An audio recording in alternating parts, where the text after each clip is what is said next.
कहते हैं भगवान को 56 भोग नहीं बल्कि सच्चे प्रेम से अर्पित की गई एक सूखी रोटी भी स्वीकार होती है। आज की कहानी एक ऐसे गरीब भक्त की है जिसकी रोटी खाने स्वयं प्रभु श्री राम उसके घर आए। माधव नाम का एक भोला भाला युवक अयोध्या से दूर एक छोटे से गांव में रहता था।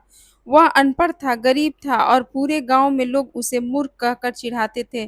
कोई कहता इसे कोई काम नहीं होगा, कोई हंसते हुए कहता भगवान ने इसे अक्ल देना ही भूल गए। लेकिन माधव कभी किसी से नाराज नहीं होता, बस वह मुस्कुरा कर सबकी बातें सुन लेता। एक दिन गांव से तीर्थयात्रियों का एक दल निकला। माधव दौड़कर उसके पास पहुंचा और बोला, क्या मैं भी आपके साथ चल सकता हूँ?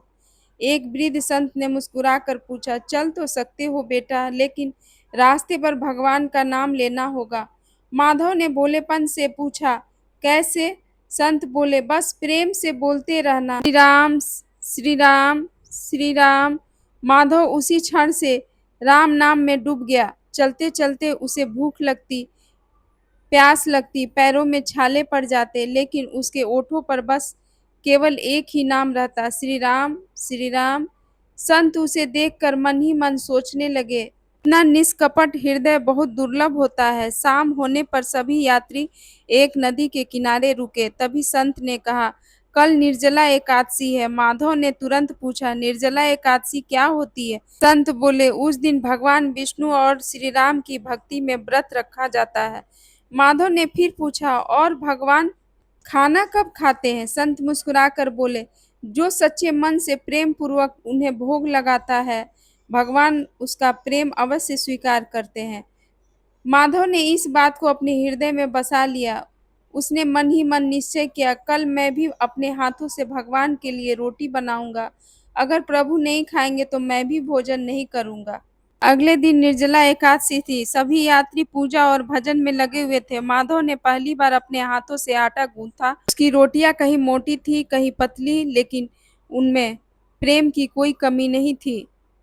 उसने एक छोटी सी थाली में रोटियां रखी और हाथ जोड़कर बोला, प्रभु मैंने पहली बार आपके लिए रोटी बनाई है। जब तक आप नहीं खाएंगे मैं भी भोजन नहीं करूंगा।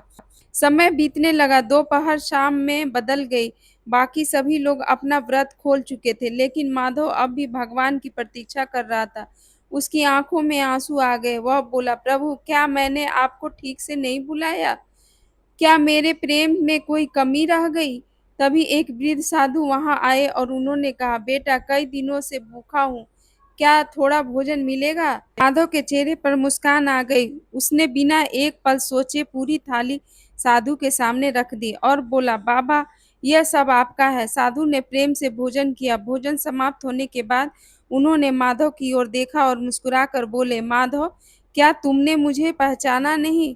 इतना कहते ही साधु के शरीर से दिव्य प्रकाश निकलने लगा। देखते ही देखते वहां स्वयं भगवान श्री राम प्रकट हो गए। माधव आश्चर्य और आनंद से रो पड़ा। वह उनके चरणों में गिर गया। श्री राम ने उसे उठाकर गले से लगा लिया और बोले, मैं भूख से नहीं, तुम्हारे निष्कपट प्रेम से आया हूँ। जिस भोजन में प्रेम होता वही मेरे लिए सबसे बड़ा प्रसाद होता है। भगवान श्री राम ने माधव के सिर पर हाथ फेरते हुए कहा, माधव आज से तुम्हें जीवन में कभी किसी चीज की कमी नहीं होगी। जब भी सच्चे मन से मुझे याद करोगे मैं तुम्हारे साथ रहूंगा। इतना कहकर भगवान अंतर्ध्यान हो गए, लेकिन उनके जाने के बाद भी पूरा वातावरण दिव्य सुगंध से भर गया। कुछ ही दिनों के बाद उस गांव में भयंकर अकाल पड़ गया। खेत सूख गए, अनाज खत्म हो गया और लोगों के घरों में खाने के लिए कुछ भी नहीं बचा। तब माधव ने अपने छोटे से घर का दरवाजा सबके लिए खोल दिया। आश्चर्य की बात यह थी कि उसके छोटे से आटे के मटके का आटा कभी खत्म ही नहीं होता था। जितनी रोटियां बनती उतना ही आटा फिर भर जाता। पूरा गांव हैरान था। जो लोग कभी माधव का मजाक उड़ाते थे आज वही उसके सामने सिर झुकाकर खड़े थे। उन्होंने पूछा, माधव यह चमत्कार कैसे हो रहा है? माधव मुस्कुराया और बोला, यह मेरा नहीं, मेरे प्रभु श्री राम का आशीर्वाद है। उन्होंने सिखाया है कि भगवान धन, रूप या विद्या नहीं देखते, वे केवल सच्चा और निर्मल प्रेम देखते हैं। उसी रात पूरे गांव के लोगों ने पहली बार सच्चे मन से भगवान श्री राम का नाम लिया। और कहते हैं जहाँ निष्कपट भक्ति होती है वहाँ भगवान स्वयं अपने भक्त की रक्षा करते हैं। इसलिए आज भी कहा जाता है कि भगवान को सबसे प्रिय सोने चांदी का भोग नहीं, बल्कि प्रेम से अर्पित की गई एक सूखी रोटी भी होती है। जय श्री राम।